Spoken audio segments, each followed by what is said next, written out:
I wrote something the other day called Healing the Whole.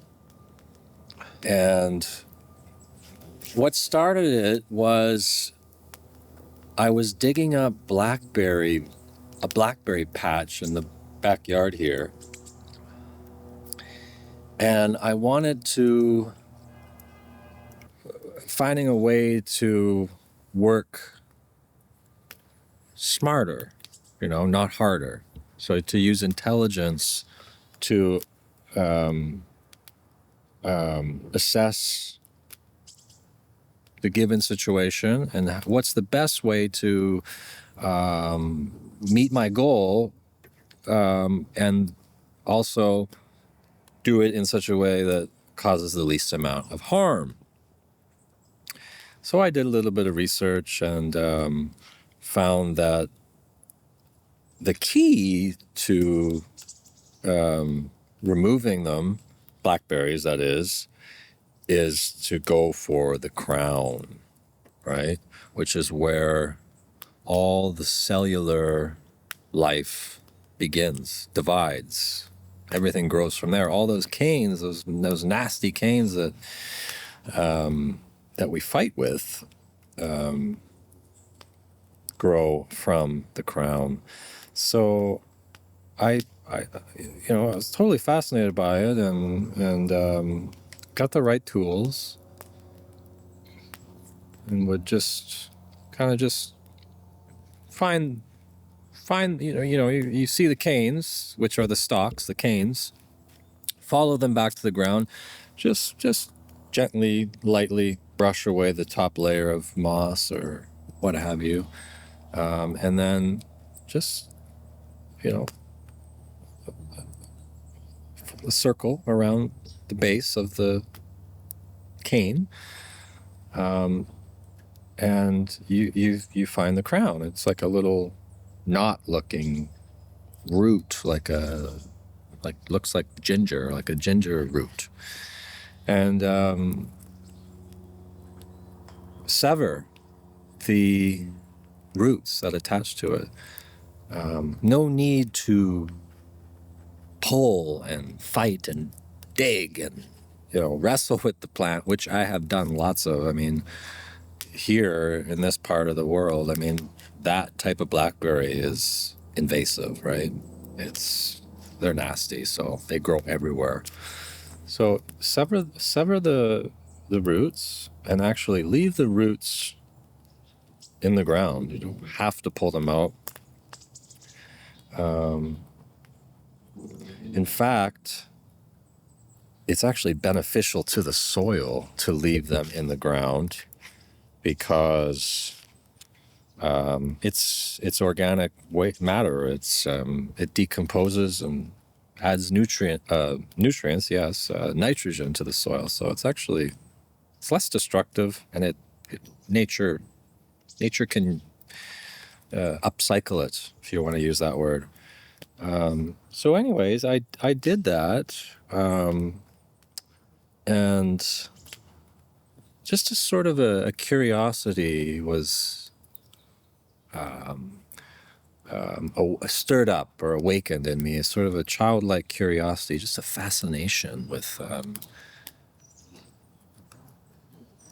what I call these sacred cycles in nature, and the way I see it, or the way that I experience it, is these cycles they're all around us, and they teach us. Nature is the greatest teacher. So it was a sense of excitement, a sense of curiosity, a sense of fascination. I felt like a sponge, just sort of wanting to understand more and more of these processes that are unfolding all around. So control the crown and you control the plant. And I don't like to use that word control because that's such a well, I don't know where that comes from, but man's presumption that he can control and dominate nature is a real thing, but flawed. But that's the way it goes. But that was kind of the idea, that if you can, right, control the crown, then you control the plant. So no, anyways, I'm beating this point like a dead horse, but forget about the symptoms, forget about the canes, forget about the stalks, just go for the crown. Done. It's not going to grow back. So and I can't help but relate this to my own biology, right? Because I look at nature, and nature is a mirror. I look at her, and she reflects back to me something about myself, something about my own biology, And so it got me thinking, well, what's the equivalent in my biology of the crown, right? If you can control the crown and the plant and affect cellular division, what can you do, in the human body? So I sort of went down a rabbit hole and did some more research on Google, I guess,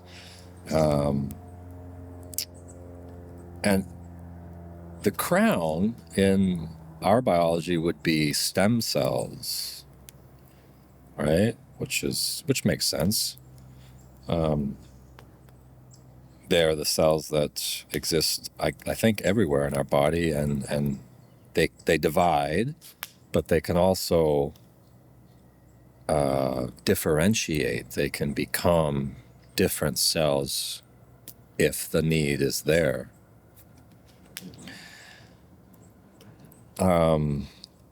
So anyways, it got me thinking about the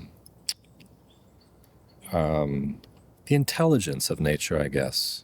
And that intelligence that's out there is also in here.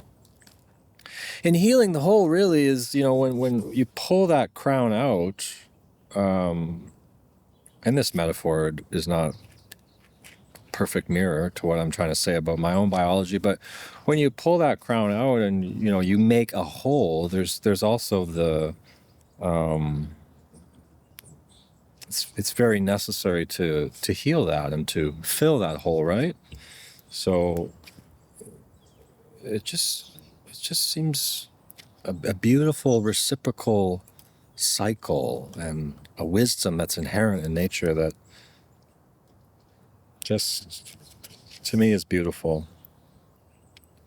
Another reflection I had was on drought and resilience, and how nature even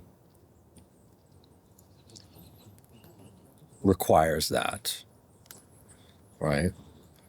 That periods of drought come, and those periods of drought build in resilience to the plants, like on a cellular level.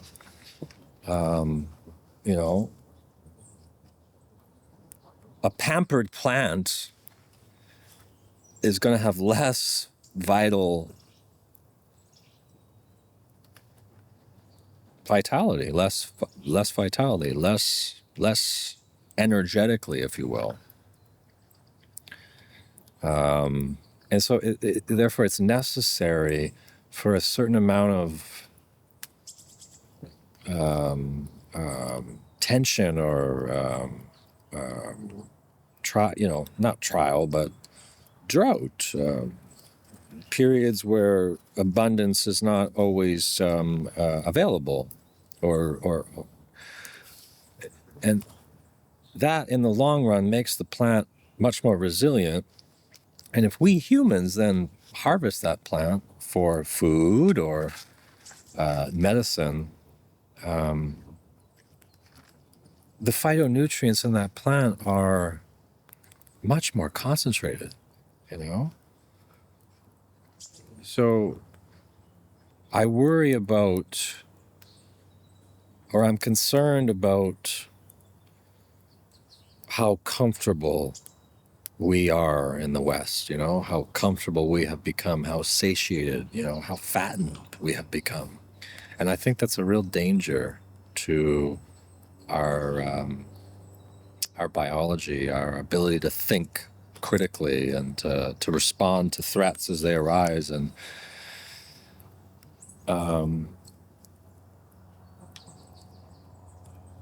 so I'll have more thoughts on that, but those are kind of some of my initial thoughts on biology and nature as teacher, and how nature is a mirror to us and really our ultimate teacher.